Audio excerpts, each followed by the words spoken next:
Baik, oke, maaf tadi sedikit terganggu videonya. Ya, baik. Tadi maksudnya gini.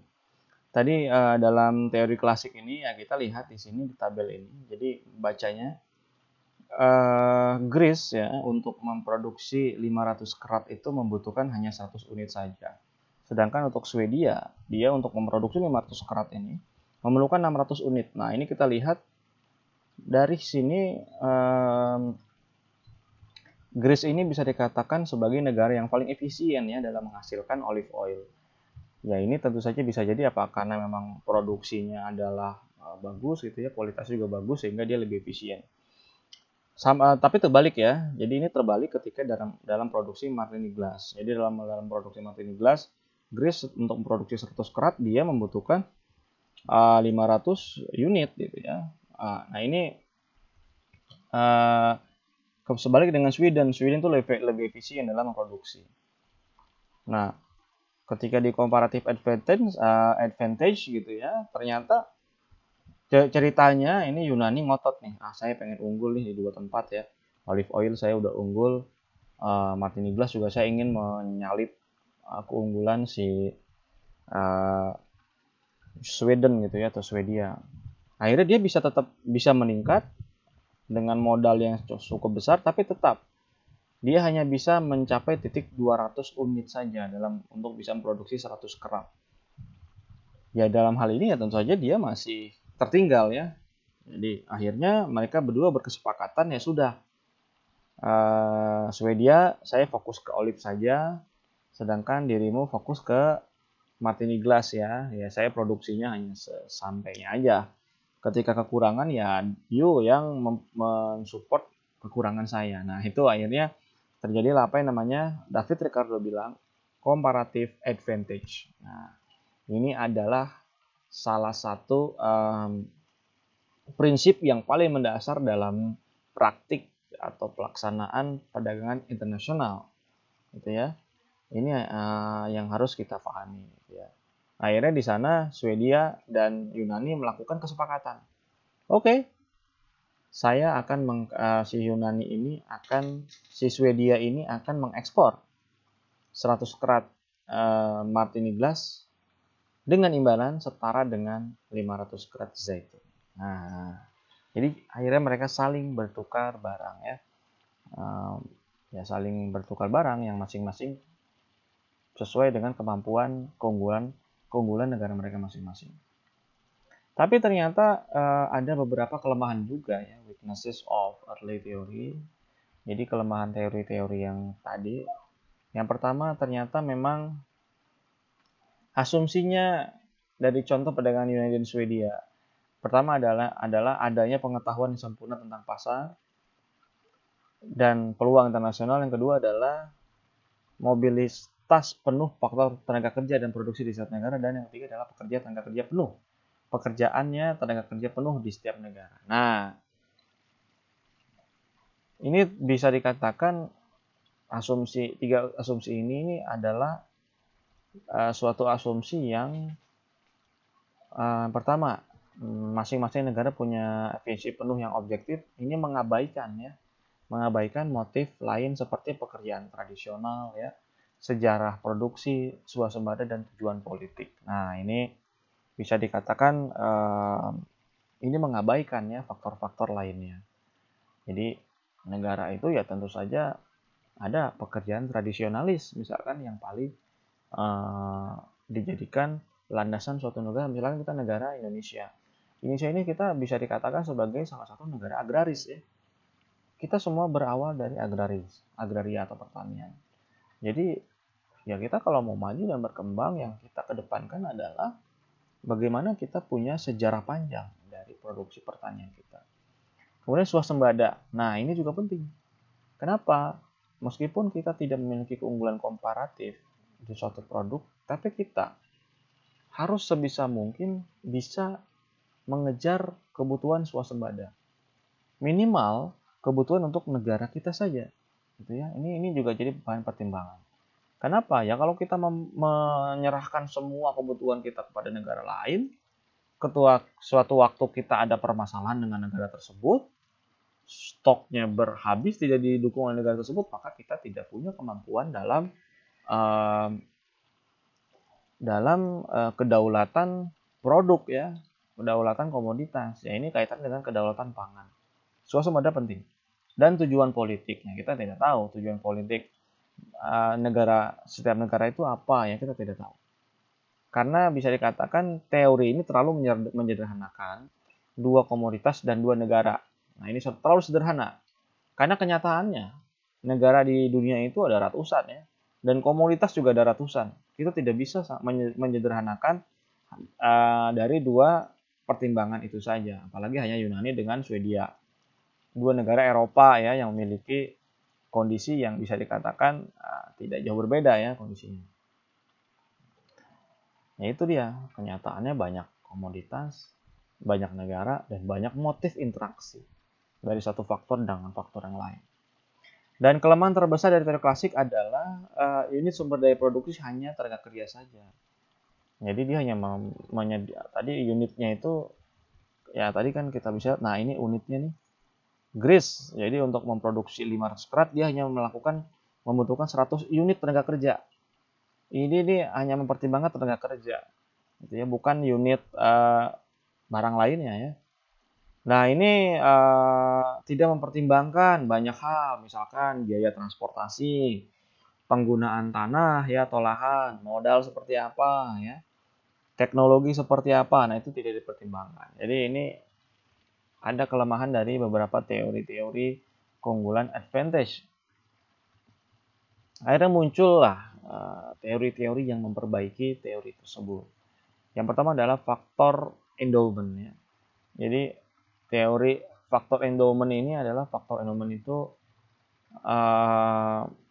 dimunculkan oleh Hexer dan Olin ya. Hexer-Olin kita sering menyebutnya.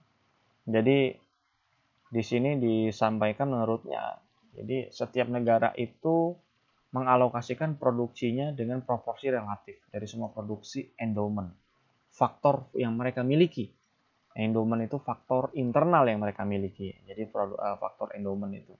Pertama tanah, lahannya, dia punya berapa luas. Yang kedua adalah tenaga kerja. Mereka punya berapa jumlah tenaga kerjanya. Yang ketiga adalah modal pada tingkat dasar. Nah, ini mereka punya modal seberapa banyak. Selanjutnya ada keterampilan dan manajemen teknologi. Mereka sampai mana? Kemudian produksi khusus dan jaringan distribusi. Nah, ini adalah faktor produksi endowment ya yang mereka miliki. Akhirnya kisaran produk yang dibuat atau ditanam untuk ekspor akan tergantung pada ketersediaan relatif itu. Mereka punya ketersediaan berapa ya yang dimiliki dari dalam negeri mereka. Tidak bisa memaksa kita ingin unggul dari semua hal, itu tidak bisa. Karena secara alami ya semua negara, semua wilayah itu punya keunggulan mereka masing-masing dan punya kelemahan mereka masing-masing. Jadi kita jangan berharap bisa pintar dalam segala bidang gitu ya. Ya pasti ada bidang-bidang tertentu yang kita menjadi unggul ya. Ya ketika kita unggul kita pertajamkan itu.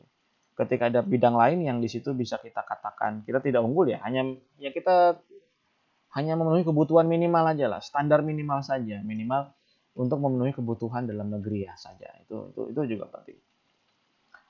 Baik. Misalkan kita lihat contohnya dari buku ini disampaikan produksi gembala di Kanada memiliki ketersediaan yang sangat luas. Ya, negara populasi tinggi fokus padat karya dan negara kaya fokus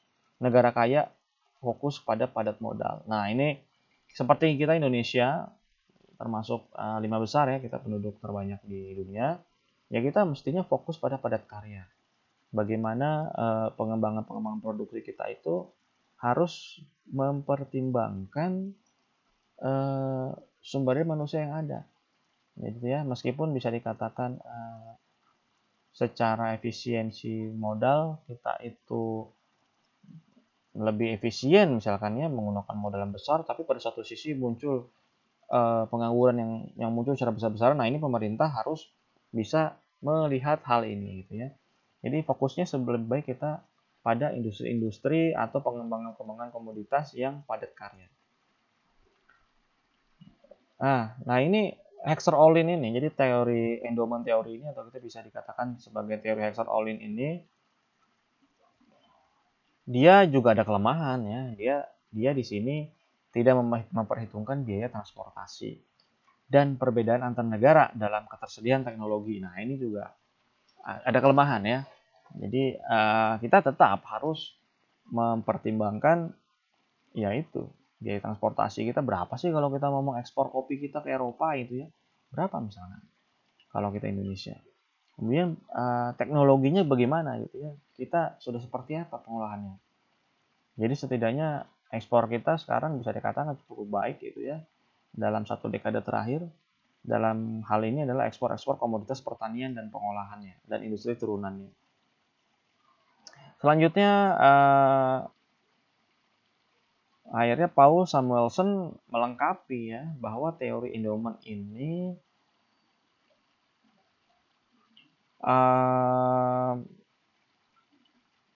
harus bisa meningkatkan kesejahteraan secara umum ya. Jadi perdagangan bebas oke, tapi dalam satu sisi harus bisa meningkatkan kesejahteraan keseluruhan secara umum untuk suatu negara. Ya. Selanjutnya ada teori lainnya adalah teori Leontief paradox. Kita biasa menyebutnya teori Leontief. Dikemukakan oleh Leontief, dia bilang dia ini kebalikan ya. Leontief ini dia kebalikan dari teori Hexer-Ohlin. Dia bilang bahwa nih dulu ekspor Amerika terdiri dari barang-barang yang padat modal ya. Sebaliknya impor akan terdiri dari barang-barang yang padat karya atau tenaga kerja. Nah, menurut Hexer-Ohlin dibilang gitu. Jadi Hexer-Ohlin bilang awalnya ekspor Amerika ini ya barang-barang padat modal. Tapi impornya itu barang-barang yang padat karya. Gitu ya. Nah, sedangkan Leontief bilang justru menurut Leontief, ekspor Amerika itu justru terdiri dari barang-barang padat karya. Dan impor terdiri dari barang-barang padat modal. Kenapa? Akhirnya paradoks Leontief ini menurutnya terjadi karena beberapa sebab ya. Yang pertama adalah intensitas faktor produksi yang berkebalikan. Yang kedua adalah tarif dan non-tarif. Kemudian perbedaan dalam skill dan human capital. Nah ini ya semua negara memiliki skill dan human capital yang berbeda masing-masing. Ya. Misalkan yang sangat mudah itu kalau kita lihat skill orang-orang Jawa Tengah khususnya Jepara dalam membuat ukirannya, produk-produk mebelnya. Itu tidak bisa dimiliki orang lain. Jadi kalau kalian lihat, coba saja dicari semua para pengrajin ukiran, yaitu kursi-kursi jati, lemari jati, dan lain-lainnya gitu ya, maupun ornamen-ornamen lainnya, itu pasti berasal dari Jawa Tengah, khususnya Jepara. Jadi mereka punya apa yang namanya skill dan keahlian khusus yang itu hanya dimiliki daerah situ saja, gitu ya. Mungkin itu bawaan lahir ya menurut saya. Jadi itu skill bawaan lahir yang Allah anugerahkan kepada suatu wilayah itu untuk bisa menguasai kemampuan tertentu. Gitu ya.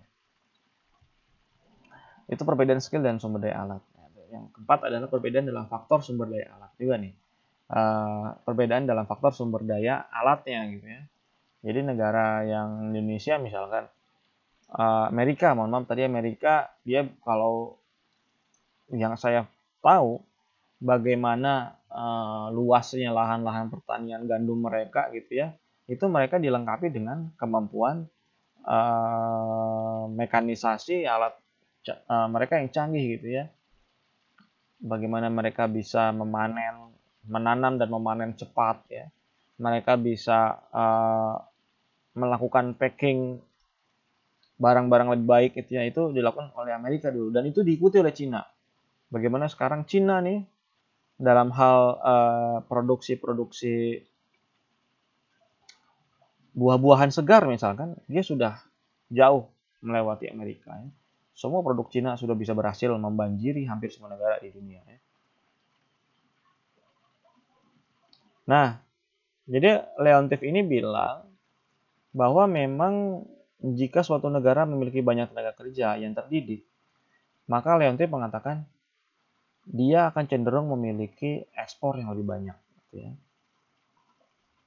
Sebaliknya, jika suatu negara kurang dalam hal tenaga kerja yang terdidik, maka ekspornya akan lebih sedikit. Gitu ya. Jadi teori Leontief ini dia lebih menekankan pada kemampuan skill ya, kemampuan sumber daya manusia dari suatu negara. Gitu ya. Jadi menurutnya kalau negaranya ini banyak penduduknya tapi skillnya rendah, dia bilang ekspornya pasti tidak akan bagus. Jadi harus ada negara-negara dia harus memiliki kemampuan skill tenaga kerja yang bagus gitu ya agar bisa meningkatkan kinerja ekspor mereka. Jadi ada beberapa kritik dari teori-teori sebelumnya. Yang pertama memang teori itu mengasumsikan bahwa perdagangan negara kenyataannya dimulai dan dilakukan oleh individu atau perusahaan dalam negara tersebut. Jadi memang kenyataannya ekspor impor itu ya tidak dilakukan oleh negara ya, tapi memang dilakukan oleh individu atau perusahaan-perusahaan individu dalam satu negara tersebut. Kemudian teori tradisional mengasumsikan persaingan sempurna dan informasi sempurna di antara mitra pedagang. Padahal kenyataannya tidak. Tidak ada yang namanya teori sempurna dan informasi sempurna. Selalu adanya asymmetric information gitu ya. Selalu ada informasi yang memang tidak semua mitra dagang itu diketahui gitu ya. Ada banyak sekali informasi-informasi rahasia yang tidak diutarakan di sana. Kemudian teori terbatas dalam melihat transfer barang atau investasi langsung. Tidak ada teori yang menjelaskan dinamika yang lebih komprehensif terkait dengan perdagangan barang, perdagangan jasa, dan arus keuangan. Nah, ini kritiknya. Yang terakhir adalah teori ini tidak mengakui pentingnya teknologi dan keahlian di bidang pemasaran dan manajemen. Nah, ini juga peran kita sebagai ya kita sebagai ahli bidang pemasaran dan manajemen ya di bidang agribisnis ya. Kalian sebagai mahasiswa agribisnis. Jadi jangan sampai kita karena kita hanya sebagai kita jangan sampai menganggap yang lebih penting itu adalah teknologi-teknologi pengolahan. Oh tidak. Ternyata teknologi bidang pemasaran dan manajemen itu memegang peranan yang sangat penting. Tidak kalah pentingnya, semua penting gitu ya. Jadi kita harus melihat perdagangan ini dari hulu sampai hilir ya. Jangan sampai mementingkan prosesnya saja, tapi ketika mau dijualnya bagaimana, pemasaran seperti apa, kita tidak perhatikan itu. Justru nilai tambah itu akan berputar pada bidang pemasaran dan manajemen. Gitu ya. Oke. Itu yang pertama tadi, teori-teori klasik perdagangan internasional. Sekarang kita akan mencoba membahas teori-teori modern ya, atau modern teori dari perdagangan internasional. Yang pertama adalah International Product Life atau Cycle Theory. Kita lihat bagaimana teori ini melihat kemungkinan ekspor suatu produk dalam 4 tahap ya. Yang pertama adalah perlu adanya inovasi, gitu ya. Produk baru harus senantiasa diproduksi di lokal dan dijual terutama di pasar domestik ya. Bagaimana inovasi ini berkembang. Yang kedua adalah pertumbuhan produk. Kita tahu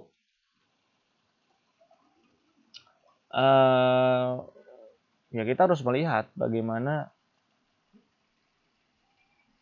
produk di negara itu bertumbuh dan berkembangnya seperti apa. Apakah itu mengalami kecenderungan meningkat dan bagaimana persaingannya dan bagaimana standarisasinya. Jadi yang selanjutnya adalah tahap jatuh tempo. Bagaimana ekspor dari suatu negara asal akan menurun karena peningkatan produksi di lokasi luar negeri gitu ya, bisa jadi di mana harga menjadi penentu penting dalam hal daya saing gitu ya. Ya kalau kita misalkan negara Indonesia sekarang sebagai salah satu eksportir minyak sawit ya, CPO misalkan. Ya ketika negara lain itu tidak memproduksi ya kita masih memiliki keunggulan ya dalam hal daya saing harga. Tapi ketika negara yang menjadi tujuan ekspor kita itu sudah mulai mengembangkan juga, ya mau tidak mau permintaan akan menurun, harga juga akan berubah gitu ya. Itu harus dijadikan pertimbangan juga. Itu bagaimana salah satunya sekarang masalah minyak sawit ini turun harganya. Yang paling menyedihkan adalah karet ya. Karet kita itu 10 tahun yang lalu termasuk salah satu komoditas yang paling cerah prospeknya, tapi sekarang paling menyedihkan prospeknya karet itu. Kenapa penyebabnya? Karena India secara besar-besaran menanam karet, salah satunya India dan Brazil ya. Dia menanam karet secara besar-besaran yang akhirnya mempengaruhi produksi atau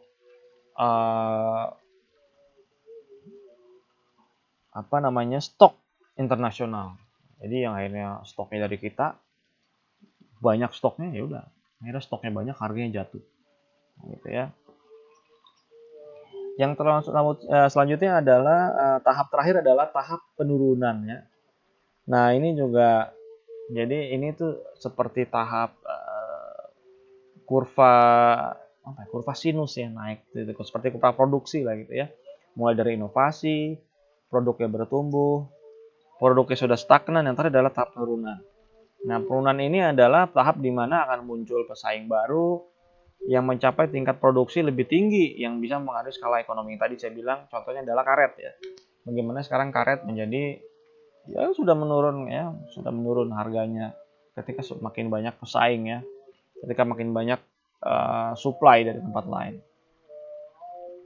Teori siklus hidup produk internasional ini berlaku pada barang-barang yang relatif tahan lama, seperti kain sintetis, elektronik, otomotif gitu ya. Ini akan cenderung berlaku nih teori ini untuk barang-barang yang tahan lama.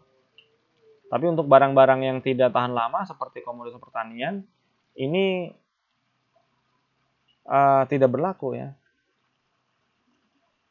Khususnya tidak berlaku pada produk yang memiliki rentang waktu dan pengembangan keusangan yang sangat cepat gitu ya. Nah, itu salah satunya adalah komoditas-komoditas pertanian. Itu tidak berlaku. Selanjutnya adalah teori lainnya terkait dengan investasi ya, teori investasi, teori modern investasi. Bagaimana di sini muncul investasi perusahaan di luar negeri sebagai respon terhadap ketersediaan peluang yang mereka miliki, yang tidak dimiliki pesaing. Kenapa? Karena adanya ketidaksempurnaan pasar atau cenderung oligopolistik.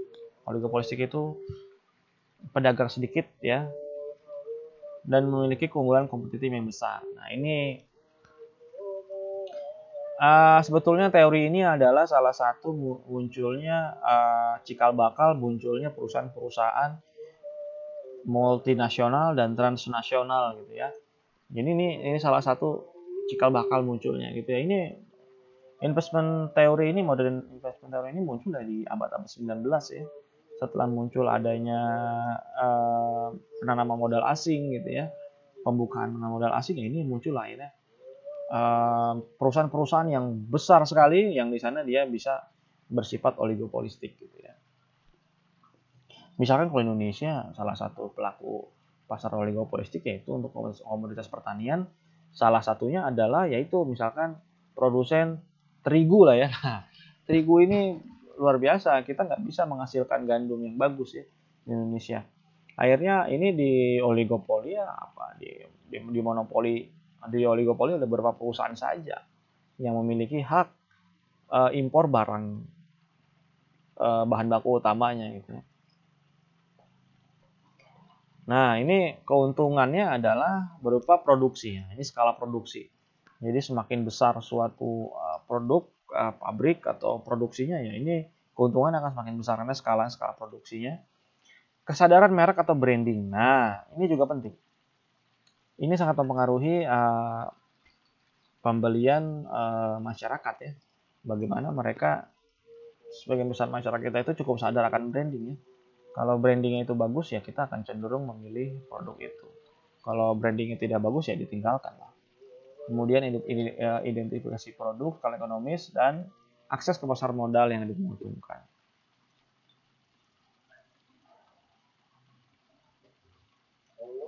Nah ini oke, kita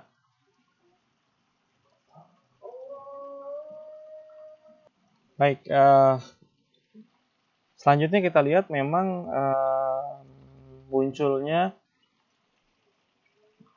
teori investasi modern ini adalah akhirnya tadi munculnya praktek-praktek produk yang oligopolistik ya, di mana di sana ada perjanjian industri yang secara terbuka atau diam-diam. Contohnya begini, industri otomotif yang paling sering kita temui itu adalah industri otomotif, elektronik gitu ya, air mineral, laptop, bahkan handphone gitu ya. Jadi selalu ada pemimpin pasar di industri-industri tersebut. Misalnya untuk otomotif misalkan. Di Indonesia ya salah satu pemimpin pasarnya otomotifnya adalah Toyota misalkan ya. Jadi bagaimana mereka menciptakan barang menjadi selalu menjadi top leader gitu ya. Gimana mereka menciptakan, bagaimana nanti pesaing-pesaingnya sebetulnya sudah sama-sama punya perjanjian ya. Saya punya produk ini nih. Kamu nanti bikin produk ini ya. Oke oke. Nah, itu sudah ada itu sebetulnya. Perjanjian ya yang sebenarnya kita lihat sepertinya seolah-olah saling bersaing ya, tapi ya itu sebenarnya itu sudah dalam desain semuanya. Yang paling mudah ya air mineral gitu ya. Kita tahu bagaimana leader dari air mineral ini di Indonesia, salah satu brandingnya adalah Aqua. Semua produk minuman lainnya tidak boleh memasang harga di atas Aqua. Minimal sama gitu ya. Tapi tidak ada yang boleh di atas Aqua. Ya kalaupun dia berani itu sama saja dia bunuh diri ya. Karena dianggap branding Aqua itu sebagai minuman yang paling memiliki standar terbaik ya di Indonesia misalkan. Jadi kalau dia mau buka standar yang lebih baik di Aqua ya dia harus punya pilihan-pilihan lainnya ya. Gitu.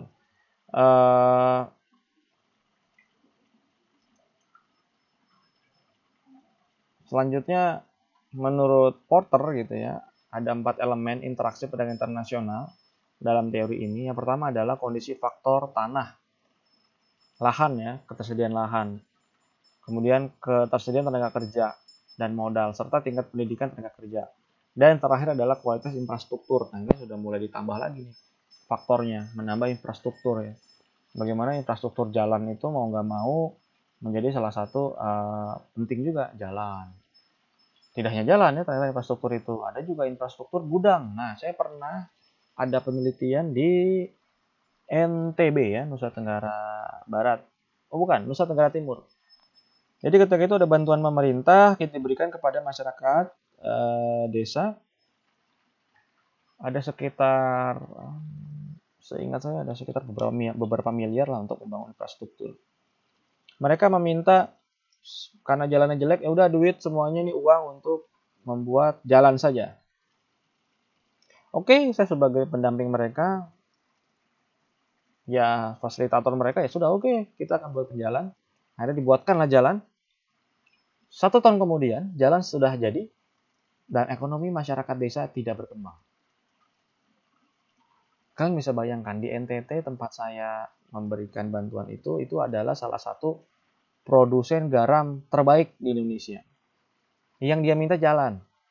Ternyata yang mereka butuhkan bukan jalan. Yang mereka butuhkan adalah gudang. Jadi tetap saja jalannya bagus, ekonomi mereka tidak berkembang. Kenapa? Mereka nggak punya gudang. Jadi produksi garam mereka selalu mereka jual ke tengkulak-tengkulak itu yang memiliki gudang ya. Mereka nggak punya gudang, akhirnya harga mereka tidak bisa meningkat. Mereka tergantung sama pemilik gudang ya. Akhirnya saya bilang, ya yang namanya pembangunan tidak melulu apa ya berupa infrastruktur jalan. Justru infrastruktur lainnya juga penting. Salah satu yang sederhana adalah kasus yang saya temukan itu ya di NTT, gudang. Jadi ya yang diperlukan itu adalah gudang untuk garam. Karena garam ketika sudah dipanen yang mereka perlukan bukan apa-apa, gudang. Gitu ya. sebelum ke tempat lain, sebelum di drop ke pelabuhan ya dia perlu gudang dulu untuk dikumpulkan, karena kalau tidak ada gudang ya rusak ya garamnya ya, karena kehujanan atau kepanasan gitu ya, itu akan rusak. Nah itu Porter juga bilang melihat kondisi permintaan, bagaimana kebutuhan konsumsi domestik yang dia pertimbangkan yang pertama gitu ya. Jadi sebelum kita melakukan ekspor, hal yang harus kita pertimbangkan adalah kondisi konsumsi domestik. Jangan sampai kita mengekspor produk terbaik kita tapi domestik tidak terpenuhi. Nah, ini muncul paradoks gitu ya. Jadi kita sebagai produsen utama tapi domestiknya tidak terpenuhi. Nah, ini tidak bagus juga. Yang ketiga adalah bagaimana industri terkait yang mendukung ya, misalkan pemasok lokal. Bagaimana nih mereka nih pemasok lokal ini? Bisa dikendalikan atau tidak? Bekerja sama dengan baik atau tidak? Karena kalau tidak bisa dikendalikan, bisa saja mereka menurunkan atau menurunkan harga, meningkatkan, bisa saja mereka mempengaruhi ini, gitu ya. Oleh karena itu pemasok lokal ini harus bisa bekerja sama dengan baik dengan industri terkaitnya, sehingga hasilnya ya harga bisa lebih turun, di sisi lain kualitas lebih baik, dan meningkatkan penggunaan teknologi yang tepat ya. Yang terakhir adalah strategi, struktur, dan persaingan yang kuat. Nah ini juga perlu dijadikan pertimbangan. Bagaimana strategi ini ya harus juga mengikuti struktur budaya suatu negara ya. Bagaimana salah satu contoh yang paling menarik adalah Jepang. Dia punya karakter, dia bisa maju, kenapa? Karena dia tanam lebih dulu adalah menguatkan pondasi struktur budaya mereka. Bagaimana budaya disiplin mereka itu dikuatkan ya. Disiplin, ketangguhan mereka gitu ya. Itu ditanam mulai dari anak kecil sampai besar, akhirnya dia memiliki suatu mental yang kuat ya, mental karakter budaya yang kuat. Itu adalah beberapa elemen yang terkait dengan modern investment theory gitu ya.